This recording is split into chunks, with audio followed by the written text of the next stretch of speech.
Salut tout le monde! Aujourd'hui on se retrouve enfin pour un vrai update lecture. Donc dans cet update lecture j'ai deux livres à vous présenter. Cette semaine j'ai lu, oui. Bon je pense que c'est après le décès de mon chien, je me suis dit il faut... Pour m'échapper en fait, je me suis remise vraiment à la lecture et du coup ça m'a permis aussi également de totalement sortir de ma panne de lecture. Donc j'ai réussi à lire deux livres cette semaine, je suis plutôt fière de moi, je suis contente. Et j'espère que ça va continuer comme ça pendant un moment. Donc nous allons commencer avec le premier livre qui est Cress de Marissa Meyer. Donc c'est le troisième tome des Chroniques lunaires. Je sais, je suis super en retard parce qu'il est sorti le 16 octobre 2014, donc j'ai presque un an de retard. Mais en même temps, je me dis, j'ai un an de retard.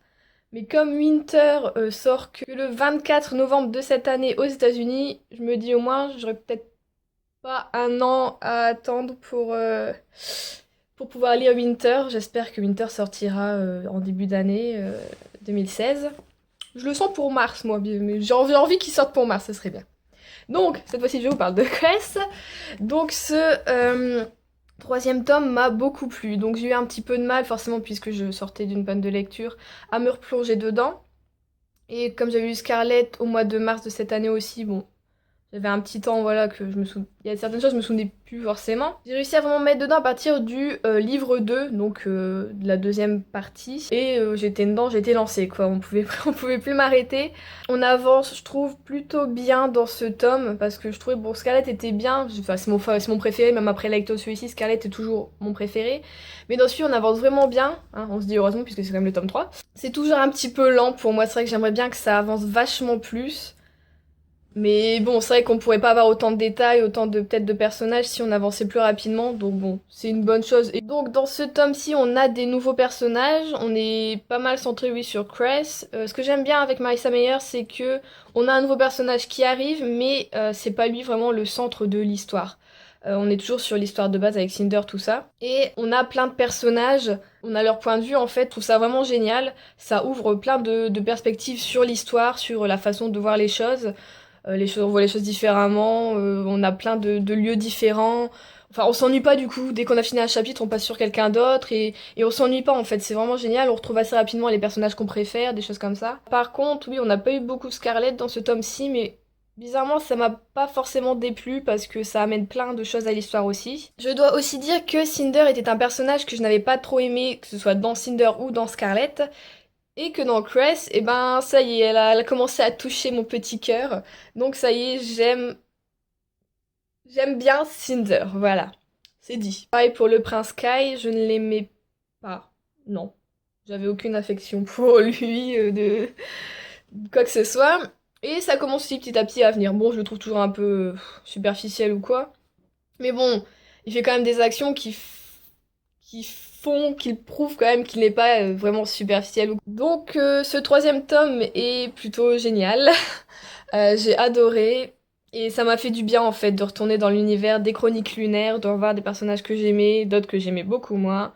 Levana est toujours aussi folle. Cress est un peu fofolle comme personnage, elle est fort dans ses rêves, dans ses princes charmants, en mode actrice, tout ça. Bon, ça lui fait du bien. Elle arrive comme ça à jouer pour les situations dont ils ont besoin. C'est vrai que de temps en temps, ça gêne un peu, on va dire, parce que elle est fort fifi. Bon, après, je crois qu'elle a 15 ans, 15-16 ans. Mais bon, ouais, c'est peut-être aussi parce qu'elle a été enfermée dans un satellite pendant je ne sais combien d'années, et pour elle, la vie, c'est un peu un film, du coup, parce que, voilà, elle regarde beaucoup de séries, de choses comme ça. Mais en même temps, ça donne une touche un peu marrante et excentrique au livre, et voilà, donc c'est quand même bien. Donc après avoir fini Cress, je me suis posé la question de est-ce que je vais lire Levana ou pas. Pour le moment, je m'en sens pas le besoin, mais je pense que peut-être décembre, janvier, je vais quand même l'acheter et puis le lire parce que j'ai quand même envie de savoir ce qu'il y a sous cette carapace en fait, comment elle est devenue comme ça, pourquoi. Donc je pense que je vais quand même le lire et l'acheter, mais pas tout de suite. Donc on passe au deuxième livre qui est PS, je t'aime toujours de Jenny Han, qui est le deuxième tome de Les Amours de Lara Jane. Je vais y arriver. Donc, dans ce deuxième tome, on se retrouve toujours avec Lara Jane, forcément. J'ai beaucoup aimé ce deuxième tome parce que Lara Jane s'affirme, elle se met en avant, elle est plus aussi recluse, on va dire, qu'avant. Elle sait ce qu'elle veut, elle le montre. et elle se défend en fait. Il y a aussi une histoire un peu de vidéo plutôt intime qui sort d'elle sur internet. C'est plutôt une histoire aussi de vengeance. Et Lara Jane, je trouve, gère plutôt bien la situation.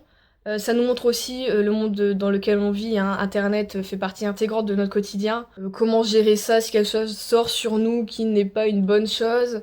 Pour les jeunes, je sais que ça arrive souvent, moi j'ai jamais eu de problème là-dessus, mais on n'est jamais à l'abri de rien, et je trouve que dans ce tome-ci, on nous montre comment un peu gérer les choses. Donc oui, on retrouve Lara Jane, il y a toujours cette histoire de famille, donc que j'adore. Pour Lara Jane, sa famille est toujours hyper importante, que ce soit Kitty, Margot, son père. Margot est moins présente dans ce tome-ci que dans le premier. Je sais que dans le premier, on avait un peu, on va dire, saoulé, et là, elle joue les grandes sœurs, mais de la bonne manière, pas de façon autoritaire. C'est, je donne des petits conseils. Tu vois tu fais ce que tu veux avec. Lara joue aussi beaucoup plus les grandes sœurs pour Kitty, donc ça c'est génial. J'ai appris aussi des nouvelles recettes de gâteaux. Parce que oui, j'adore dans ses livres. Lara Jane fait beaucoup de pâtisseries, de choses comme ça, et c'est des choses que moi aussi j'aime beaucoup faire. Du coup, ce week-end, dès que j'ai... Enfin, j'avais pas encore fini de le lire, je l'ai fini hier soir, donc dimanche soir.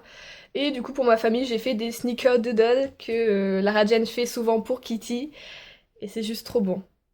Donc c'est ça, je vois, ça me donne envie de faire de la pâtisserie. Si on est au régime, ne lisez pas ce livre si vous êtes au régime. Ils mangent tout le temps des gâteaux, c'est incroyable, des cookies, oh là là. Bon, du coup, bon, voilà, j'ai une nouvelle recette fétiche pour Noël, les snickerdoodles. Ensuite, on a toujours, oui, la relation avec Peter, Lara Jane. Alors Peter, moi, c'est vraiment pas un personnage que j'aime beaucoup. Il a certaines fois des actions mignonnes pour Lara Jane, des beaux gestes, il la protège, choses comme ça. Mais franchement, je trouve que c'est un gros faux cul. Je le supporte pas. C'est pas du tout mon style de garçon, moi. Donc c'est peut-être ça aussi, juste ça, hein. Je veux dire, moi, je n'aime pas les garçons qui sont juste mignons et drôles. C'est pas intéressant. Donc voilà, j'aime pas beaucoup de ses réactions par rapport à ce que lui dit Lara Jane. Enfin, il est assez snob, assez je m'en foutiste. Enfin moi, j'aurais été à la place de Lara Jane, j'en aurais peut-être foutu une pas mal de fois. Et je l'aurais bien remis à sa place aussi, voilà. Donc elle s'affirme, mais elle a toujours son caractère un peu indulgent. Bon, qui fait que c'est Lara Jane. Et franchement, du coup, elle devient un de mes personnages préférés de littérature petit à petit.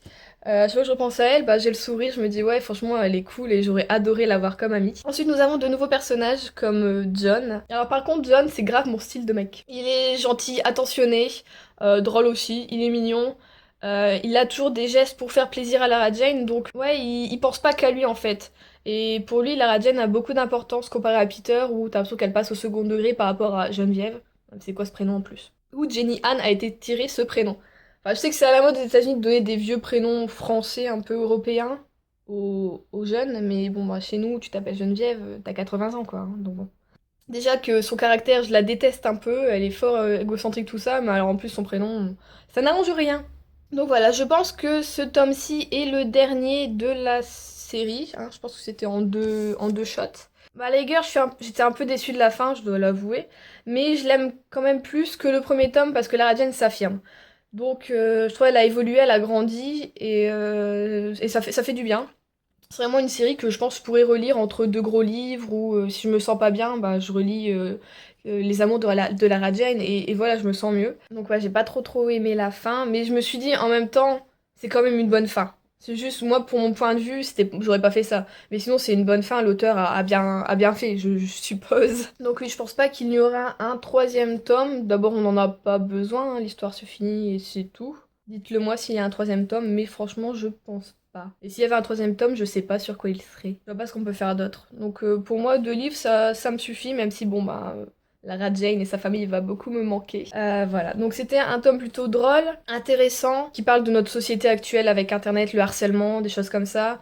Bon, l'amour de notre adolescence et les petits soucis du quotidien.